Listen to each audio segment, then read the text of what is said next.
আরে বন্ধুরা তো, আরে বন্ধু, অনেকদিন পর তোর সাথে দেখা। হ্যাঁ, কেমন আছিস? হ্যাঁ, আর স্যার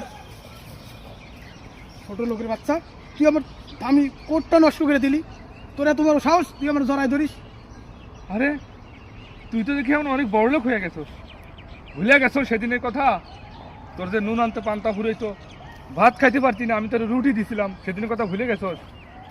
সামান্য কিছু টাকার জন্য তুই পরীক্ষা দিতে পারস নাই, সে পরীক্ষা দেওয়ার ব্যবস্থা আমি করছি। সেদিনে সব ভুলে গেছোস? হ্যাঁ, তোর মনটা এত নিচু মানের, তোর মনটা এত জঘন্য।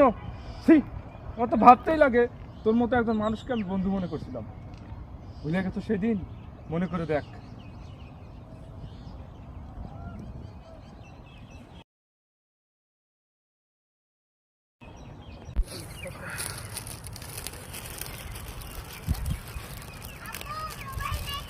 আরে দোস্ত না, এ দোস্ত কি করিস?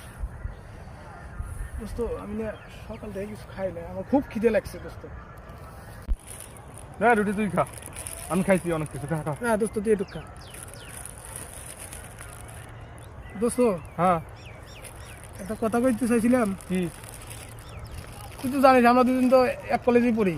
হ্যাঁ, এখন সামনে তো পরীক্ষার ফিল আপ করা লাগবে। তোরা তো টাকা দিয়ে জমা দিয়ে দিচ্ছিস, তোর বাপের তো টাকা পয়সা আছে অনেক। তুই জানিস তো আমার আর্থিক অবস্থা ভালো না।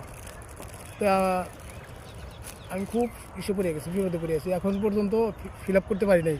আর তো ডেট আছে, মনে হয় যে 1 দিন না 2 দিন ডেট আছে।